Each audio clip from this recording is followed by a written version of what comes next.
நீங்கள் பார்த்துக் கொண்டிருப்பது நியூஸ் 21 செய்திகள். தமிழ்நாடு செய்திகளை உடனுக்குடன் தெரிந்து கொள்ள நியூஸ் 21 செய்திகளை பாருங்கள். உண்மை, உழைப்பு, உயர்வு. தென்னம்பாக்கம் அருள்மிகு அழகர் கோவிலில் பக்தர்கள் வேண்டி வைத்து சிலைகள் உடைத்து மண்ணில் புதைப்பு, பொதுமக்கள் எதிர்ப்பு.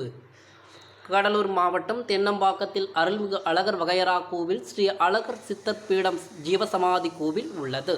இக்கோயிலில் பல ஆண்டுகளாக தமிழகம் மட்டுமின்றி புதுச்சேரி, கர்நாடகா, ஆந்திரா மற்றும் பல்வேறு மாநிலங்களில் இருந்து ஏராளமான பக்தர்கள் நம்பிக்கையுடன் தங்களது பிரார்த்தனை நிறைவேறுவதற்காகவும் நிறைவேறிய கோரிக்கைகளுக்காக சிலைகள் செய்து வைப்பது வழக்கம்.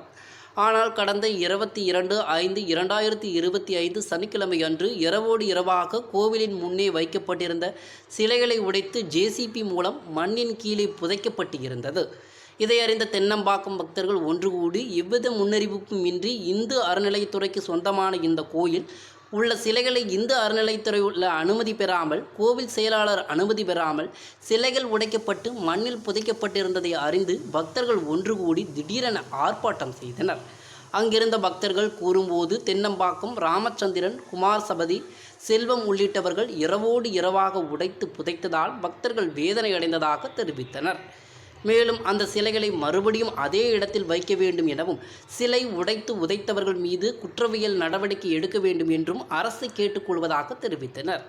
தென்னம்பாக்கம் மகேஷ் பிரகாஷ், பருதமலை, சேகர், முத்துக்குமரப்பன், சங்கர், கார்மேகம், நடராஜ், கௌரி, மாலா, பவானி, குப்பு, மஞ்சுளா உள்ளிட்ட 25 பெண்கள் உள்பட 50க்கும் மேற்பட்டோர் இருந்தனர்.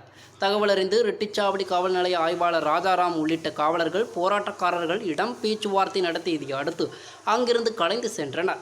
மேலும் காவல்துறையினர் பாதுகாப்பு பணியில் ஈடுபட்டிருந்தனர். நியூஸ் 21 செய்திகளுக்காக கடலூர் செய்தியாளர் முருகானந்தம்.